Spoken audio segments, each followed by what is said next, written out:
niveau de Saint-Louis du Sénégal en matière de préservation des espaces naturels, notamment la mangrove de Saint-Louis du Sénégal.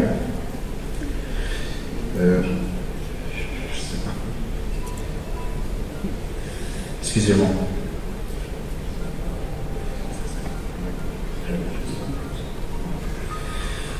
Comme l'a rappelé tout à l'heure Madame la vice-présidente du conseil départemental de Saint-Louis, au niveau de Saint-Louis, nous avons une entente intercommunale qui permet au département de travailler avec les collectivités locales, notamment la commune de Saint-Louis, la commune de Ndiébé-Gagnol et la commune de Gandon, à asseoir en fait une dynamique intercommunale pour la gestion de cet écosystème mangrove fortement menacé par les effets néfastes des changements climatiques et aussi par l'action de l'homme, notamment les effets anthropiques.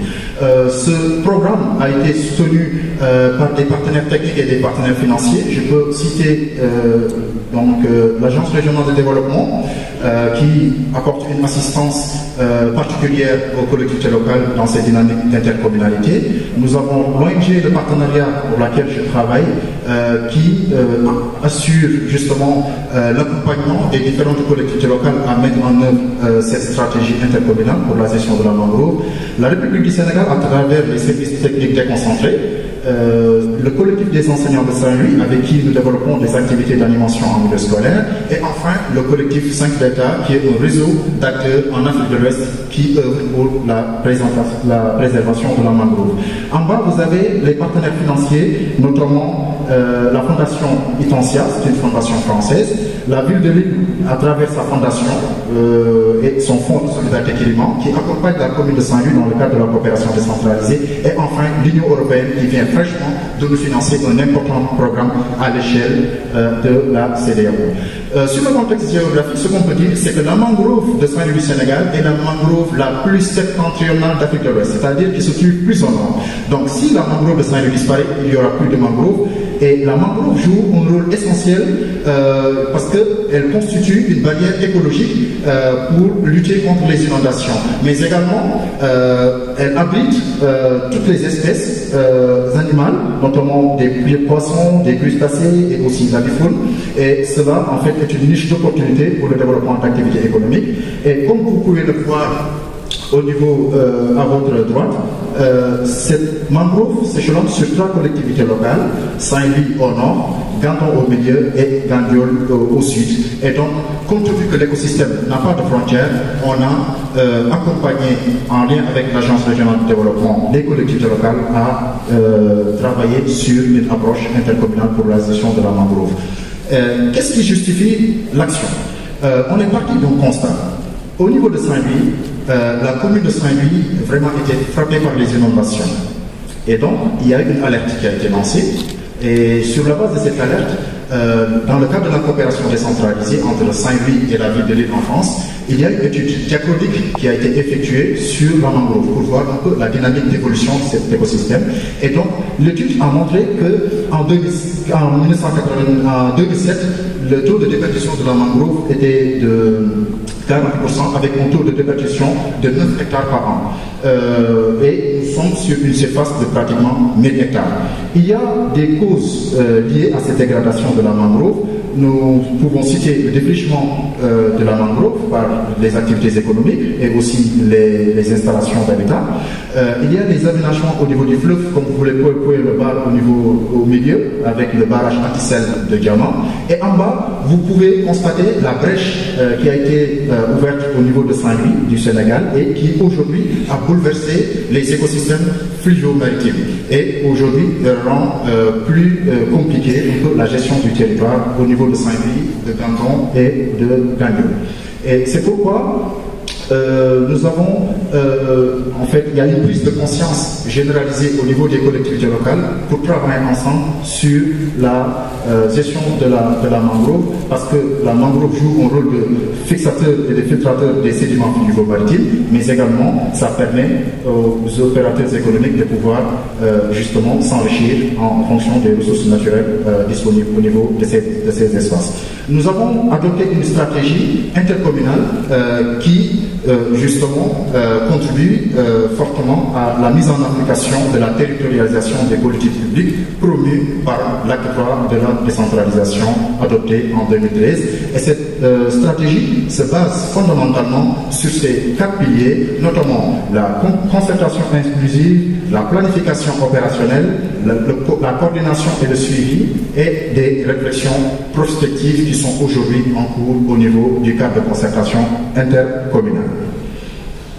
Nous avons effectivement, dans ce cadre-là, en 2012, mis en place un comité technique de suivi qui impliquait uniquement les 3 communes, Saint-Louis, Gandon et Gagnon.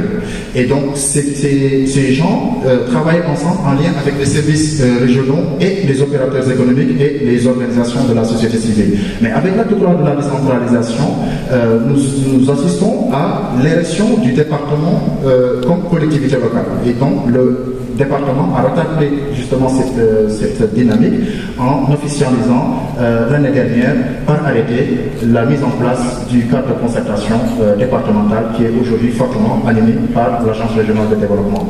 Et donc les objectifs et missions de ce cadre de concertation, c'est d'assurer la territorialisation des politiques publiques, de catalyser les initiatives locales en matière de préservation des ressources naturelles, notamment les ressources mangroves, établir systématiquement l'articulation entre les initiatives locales portées par les différents acteurs, parce qu'au niveau de Saint-Louis du Sénégal, il y avait beaucoup d'acteurs qui portent des initiatives, mais c'est des initiatives éparses, des initiatives dispersées, sporadiques, non articulées.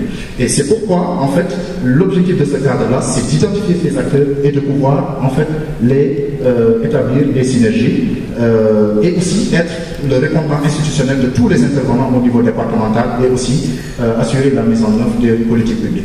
Voilà un peu la composition du cadre de concertation. Nous avons les collectivités locales, le département qui assure le portage institutionnel, les collectivités locales, Saint-Louis, Gandon, Gagnon, les services régionaux, IREF, DREC, etc., le secteur privé local, les conseils de quartier, les chefs de village, l'Université Gaston Berger de Saint-Louis, les organisations de la société civile, l'ONG, le partenariat et l'Agence régionale de développement. Et aujourd'hui, il y a une innovation institutionnelle au niveau du conseil départemental parce que ce cadre de concertation est aujourd'hui considéré comme une sous-commission du cadre de concertation. C'est la commission, comme vous pouvez voir en bas, la sous-commission mangrove, avec justement la mise en la disposition d'un agent du conseil départemental, notamment M. Malangsar qui est là, qui assure justement la coordination de l'ensemble des initiatives. Il faut noter que cette initiative est ancrée vraiment dans les politiques locales, nationales et internationales avec l'acte 3 de la décentralisation qui promeut l'intercommunalité, le plan Sénégal émergent qui veut faire des territoires viables, porteurs de connaissances et résilients au changement climatique. Nous avons la convention de Ramsar parce qu'aujourd'hui la mangrove se trouve dans une zone humide classée par la convention de Ramsar. On se trouve aussi dans la réserve de biosphère frontière avec l'UNESCO et le plan l'aire marine protégée de Saint-Louis. Et cela permet justement de prendre en compte des politiques publiques, d'avoir une approche multi-acteurs et l'animation et le suivi. Je m'en vais effectivement vous présenter les différentes actions qui ont été réalisées et leurs impacts. On a créé un outil cartographique avec l'Agence régionale de développement pour mieux maîtriser le territoire de la mangrove et ses agressions par les différents phénomènes climatiques et anthropiques.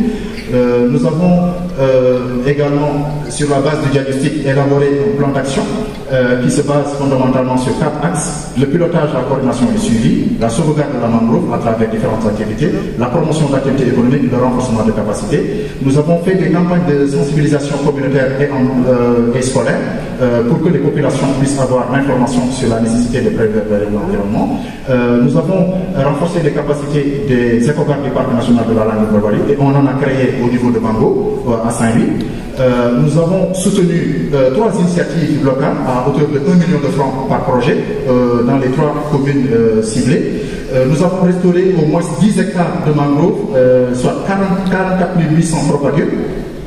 Et aujourd'hui, nous avons une ouverture sous-régionale avec le collectif 5 d'État. Comme vous le voyez, nous représentons aujourd'hui le collectif 5 d'État au nord du Sénégal. C'est un collectif en fait composé des acteurs locaux, des acteurs locaux et des ONG internationales pour la préservation des espaces de mangrove. Nous venons de bénéficier d'un financement de l'Union européenne qui permet de participer à la préservation des mangroves de l'Afrique de l'Ouest. Et aujourd'hui, nous avons financé la semaine dernière 2 projets au niveau de Saint-Louis du Sénégal à hauteur de 30 000 €, c'est-à-dire 10 millions par projet. Et ces projets, lorsque l'appel à projet a été lancé, le conseil départemental, à travers son chargé de mission qui est là, a accompagné certains GIE et groupements à vraiment déposer le projet pour dire que la quintessence substantielle de ce projet est d'accompagner les collectivités locales et les acteurs locaux à avoir des territoires autogérés et auto-entretenus par les acteurs territoriaux. On est en train de réfléchir sur des pistes d'expansion de nos zones, de nos domaines de prédilection, parce qu'on s'occupe aujourd'hui exclusivement des questions mangroviennes, mais on veut aujourd'hui s'intéresser à l'érosion côtière, comme l'a dit tout à l'heure Madame la Présidente, les aménagements portuaires, le patrimoine classé de l'île par l'UNESCO, et aussi la découverte gazière, parce qu'à 110 km des côtes de Saint-Louis, il y a un gisement de gaz qui sera exploité par BP, et on va aussi élargir pour permettre aux autres collectivités du département, notamment PAL et FAS, à intégrer le dispositif intercommunal. Je vais terminer par faire un plaidoyer à M. Kanoutié, que vraiment ce serait un grand honneur de recevoir le prochain prix de leadership local à Saint-Louis du Sénégal, le centre d'élégance et de bon goût sénégalais. Je vous remercie.